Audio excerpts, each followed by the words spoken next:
What's up guys, Alex in FIFA Scouting Tips here, and welcome to part 3 of my FIFA 16 scouting guide. Today I'm going to be looking at player types, because when you send out a scout to go on a mission, you have to choose from these types down here. So what does that mean? What does each of these things give you? What types of player do they produce? That's what I'm going to be showing you today, so let's get started. Okay, so the first player type I'm going to look at is attackers, and attackers seem to come in 3 varieties: wingers, central midfielders, which includes attacking midfielders, and very rarely fullbacks. And once again, EA have not fixed this. You still cannot find strikers if you search for attackers. This was the case in FIFA 15 and in previous games, and it still hasn't been sorted. So I suggest if you're looking for strikers, you search for technically gifted or physically strong players, or perhaps wingers. You might find strikers that way, but you can't find them if you search for attackers. So attackers who end up on the wing as right wingers or left wingers or right or left midfielders do tend to have fairly decent pace, like this player here. It's not usually in the 80s, but acceleration and sprint speed can be in the mid 70s, so it's not too uncommon. This is a really big boost over FIFA 15, where you used to find white players who were super slow, had pace in the 60s or maybe even the 50s. So this is a good fix that's happened. As well as that, winger attackers like these two players quite often have better shooting stats than crossing and passing, so think of them more as wide strikers rather than creators who are going to set up their teammates. Central midfield attackers like these two are slightly different. They're usually not as fast as winger attackers, but their technical stats are roughly similar. Again, their finishing and shooting stats are usually fairly good and a bit better than their dribbling and crossing stats, and their passing as well. So you may find that attacker central midfielders with the central midfield position, like this guy, as opposed to attacking midfield, their overall isn't that high because they are focused more on attacking rather than passing and dribbling and tackling, that sort of stuff which gives you a good rating if you're a central midfielder. So their overall is usually a little bit lower. So if you find an attacker who is a central midfielder, it's worth putting them a bit further up the pitch because they'll play better there. This guy has a really high potential, so it's worth keeping hold of him, but like I said, I may have to play him as a striker or an attacking midfielder to get the most out of him. Now, as I mentioned before, you can also get fullbacks with the attacker player type. It's very, very rare, but it can happen. But these players are heavily mispositioned.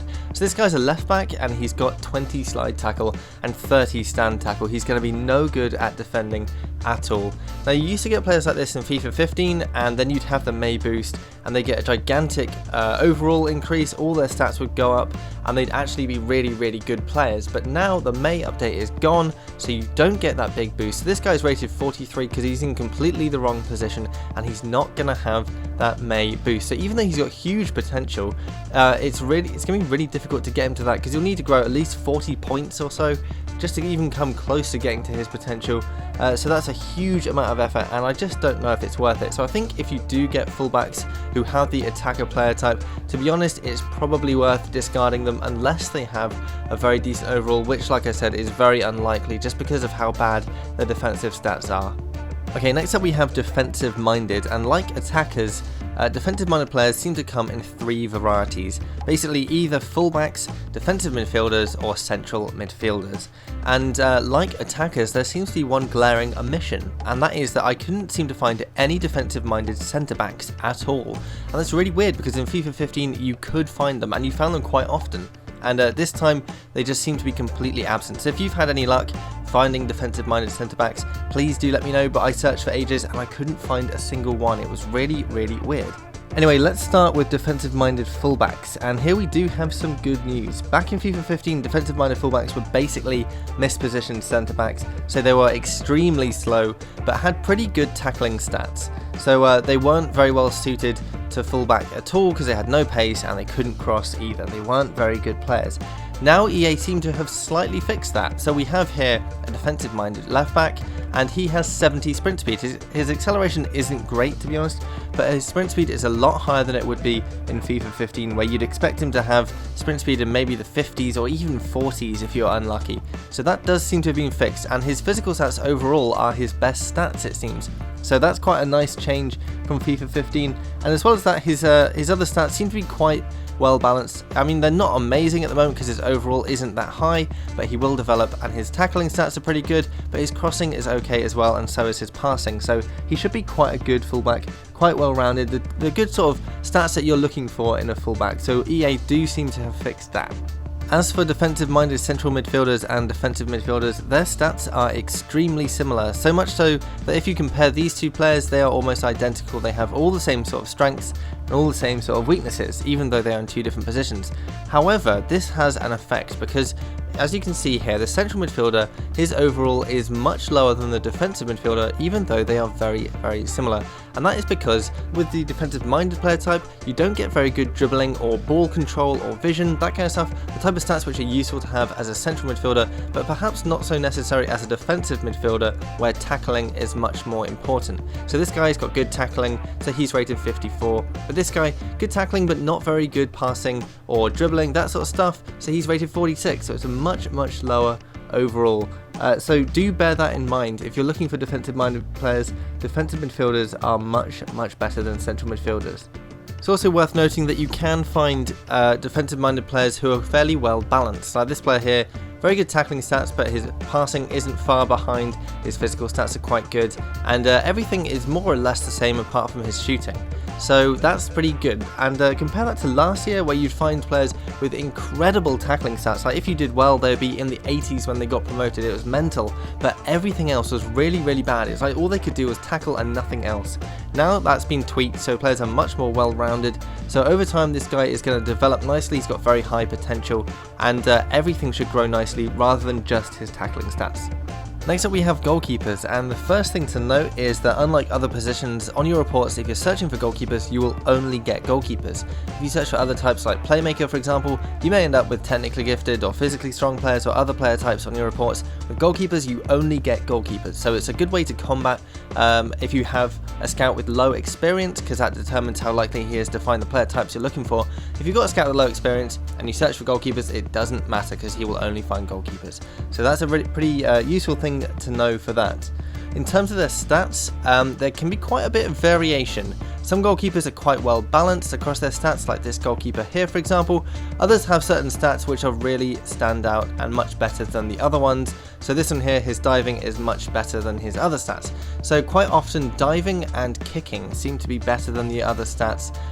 If you do have two stats which are like standout ones, like here diving and kicking are the best ones, in here they are as well, but it's not always the case. Like I said, you can get quite well-rounded ones, but what does seem to be the case all the time is that positioning is the worst stat that the goalkeeper will have, and it seems to be the case pretty much 100% of the time. I'm not sure why that is, but it's something I noticed, and it is worth making a note of, so that when you get these players you can train them up on their positioning to improve it and make it better, because it is quite a bit worse than the rest. If you look at this guy, his positioning is almost 20 points worse than his diving, for example. It's a lot worse, so that's something to bear in mind.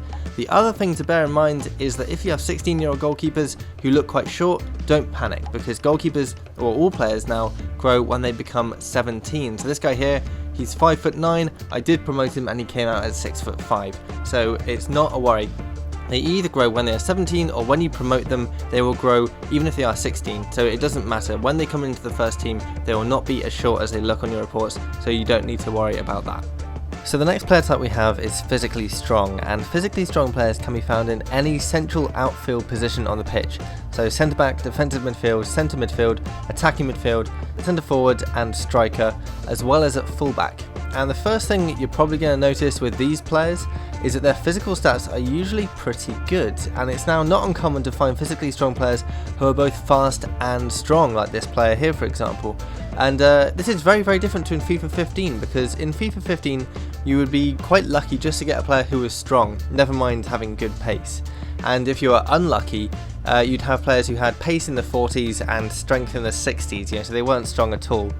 So this is a really good improvement, and is particularly good physically for physically strong fullbacks like this guy here, because this pace and strength combination basically means that they now have the ability to deal with all kinds of opposition threats. In terms of technical stats, in previous versions of FIFA, physically strong players would be as good at defending as they were at attacking, so you'd have players who had very good finishing and very good stand tackling. It was a bit odd. This is because the game only had one template for this player type, and it basically applied it to all players regardless of what position they were in. And that's still kind of true, but it's not in the same way. So now in FIFA 16, you get physically strong players who are good at 3 key stats really: stand tackle, long shots and dribbling. And so if we scroll through here, these stats are quite good on all of these players. It's not necessarily the best 3 stats, but they're very, very strong stats among all these players. Sometimes you get things like shot power thrown in or ball control, which are also good, but it's mainly those sort of 3 stats. So you can still get players who are good at attack and defense with this player type, but it does have a kind of worrying implication for physically strong strikers like this one here. So he's got very good physical stats, but his finishing is only 45 and his heading accuracy is 51. So he's actually better at tackling than he is at finishing, even though he's a striker. So it could be kind of difficult to score with physically strong strikers. You can get ones like this one, for example, where his heading is actually one of his better stats. So that's not so much of a worry, but his shooting, his finishing is still pretty poor. So it remains to be seen whether their good physical stats, like their good jumping and strength, are going to outweigh these poor physical stats and still enable them to score. We'll have to see, but it could be a problem. Still, it's no doubt a really good thing that the physical stats have been improved, because it gives you a much better chance of being able to compete now that your players can actually run and are strong. So it's much better than it was in FIFA 15 in that regard. Next up we have Playmakers, and in the past this was the worst player type to find because it was basically broken. You'd end up with players who had insane vision and reactions, like in the early to mid 90s, possibly even higher, but everything else was just garbage. So they'd have all the physical stats would be in the 40s, they wouldn't be able to pass, they couldn't dribble, they couldn't shoot, anything like that. Apart from those 2 really good stats, that was it. So they were basically useless players. However, EA seem to have fixed this, and they are now very good players to have in your team. So you're mainly going to find playmakers in 3 positions: central midfield, attacking midfield, and either right or left midfield. So the good thing about this type of player is they're very well rounded in terms of their stats. If we go through here, it's like I said, it's very well rounded, lots of very good stats all across the board in there. So they're good at lots of different things. It makes them ideal central midfielders who can be used to dictate the play and create chances for their teammates. Unfortunately, physical stats aren't quite as good. They're not sort of terrible, but they're nowhere near as good as some of their technical stats, but they are much better than they were in FIFA 15, so there's not so much of a need to worry about that. However, because of this sort of lackluster pace, they don't make great wingers. Like this guy here, left midfielder, not very fast, so it'd be better to play him at central midfield, but still they have very good technical stats, so if you keep them in the central midfield, they'll be very useful there. One interesting thing about Playmakers is you often find ones who are very good at taking free kicks. They have a high free kick accuracy and curve stat, like this guy here. And it seems to be quite common among all Playmakers. They're pretty decent at these 2 things. Like this one here, he's not great at many things, but free kick accuracy and curve are 2 of his best stats. So it means that basically once these people have developed a bit and you've given them some training, they're going to turn into very good dead ball specialists. They're going to score you a lot of free kicks, so they're useful players to have in that regard, as well as they're really good passing as well. Also note that it is possible to find Playmakers at fullback, but it is very rare. And unfortunately their overalls are usually pretty low because they're not very good at tackling. So this guy here, 49 stand tackle, 37 marking, is not going to be very good at fullback. They often have pretty good passing and free kick stats though to make up for it, so if you just put them in central midfield, they're actually pretty useful players, and they are more like central midfielders than fullbacks. So like I said, they're mispositioned, but I would kind of ignore that if I were you and play them at central midfield if you happen to find a player like this. The next player type we've got is technically gifted, and this player type can be found in pretty much any midfield position as well as up front as strikers, and no matter what position they're in, their best stats are usually their ball control and dribbling, followed by their passing stats. This makes them excellent attacking midfielders or centre forwards, basically players who are able to use their good dribbling to beat defenders and get into dangerous positions. It also makes them good wide players like this guy here because they can come with pace in the 70s, and as well as that they have very good dribbling and ball control. So this guy has almost 80 ball control, he's pushing on towards 80, and same with dribbling at 76. That's really good for a player who is out wide on the wing. That's really the type of player that you look for to create goals by beating defenders rather than passing or crossing. So if you're looking to do that, technically gifted is a good player type to search for. You can get technically gifted strikers like this guy here, but it's very hard to find them. I struggle to find anyone better than this, but given their strengths, their good ball control and dribbling, you may consider it a natural fit for them to be playing up front. but the problem is their finishing and their heading is very, very poor. So this guy has 45 finishing and 29 heading. He's not really going to be putting away any chances that he creates. He might have good dribbling and can take the ball past defenders, but that's not much use if he can't score goals. So I'd really stick to keeping these players in midfield. It is also possible to find technically gifted players at defensive midfield, but as you can see here, they are really not suited to it. This guy is rated 37, and as a defensive midfielder, you want him to have good tackling and interceptions, but he's got 21 interceptions and 29 stand tackle. His ball control and dribbling are good, or they're okay, but they're not really well suited to his position. And the game punishes them for this and gives him low ratings. So if you were to play this guy in central midfield, he may be okay, but as defensive midfield, he's not really very good there. So with technically gifted players, you really want them to be playing in central midfield or wide on the wing rather than at defensive midfield. The final category we're going to look at is winger, and most of the players you find in this player type will be wide players, but you can find strikers and attacking midfielders. As I scroll through, you'll see something very, very good, which is that most of these players have really, really good pace, and it's a very strong likelihood that if you find a winger, they will have good pace in the mid or even high 70s, or you may even be lucky enough to get one with pace in the 80s. And now, compare this to last year, this kind of thing was impossible. If you wanted pacey players, you had to get regens, you just could not scout them at all. And EA, to be fair, have done a really good job, and they've sorted this out. They've made it possible to find pacey wingers, so you can actually use them, the ones that you scout. Before, like I said, you'd find players with 65 sprint speed, 60 sprint speed who are just useless on the wing. Doesn't seem to be the case anymore. As for technical stats, wingers usually have good crossing and curve stats, so they're basically ideal chance creators for your team. This guy here has 83 curve, so when he's crossing a ball in, it's going to be lethal when he whips the ball in. Really, really good to see that. And so because of this, because of their good crossing, their good dribbling stats and their good pace, it actually means that it's feasible to have two scouted wingers and then maybe a target man or something up front, players that you've scouted. Before this was impossible, you'd have to get regen wingers or real players. You couldn't get scouted wingers and make it work. Now it seems like it will happen. Occasionally you do get the odd combination like 78 acceleration and 67 sprint speed in this guy, but more often than not, the sprint speed and acceleration are largely matched, so you get very, very good pacey players. You can also get wingers up front and centre forward, and as with wingers in other positions, crossing and dribbling are their main attributes alongside their pace, and their finishing isn't great. It's not too bad because you could put them up front and then just train them on their finishing to get it to improve, and that could work quite nicely because they got good pace, they can beat defenders with their dribbling, or if they get forced out wide they can cross the ball into a teammate. So as long as you just work on their finishing stat, they could become very, very decent strikers.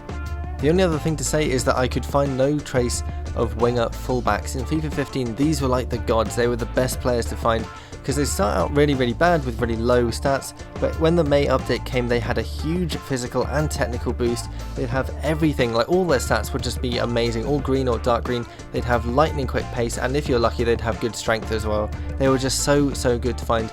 But when I did loads of testing today, I just could not find them at all. I just searched for a very, very long time and found no trace of them whatsoever, so I think they must have been taken out of the game. But at the end of the day, that's not as bad as it sounds because there is no May update. They wouldn't be getting this big stat boost in FIFA 16, so they'd be stuck with really low overall, so they wouldn't really be very usable anyway.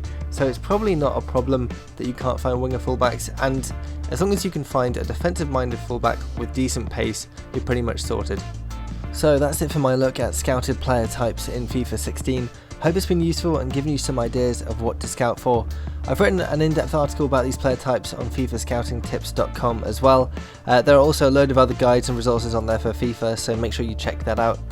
If you found out anything about scouting in FIFA 16 or have any thoughts on my guides, let me know in the comments. And if there's anything you want me to do next on this channel, let me know that too.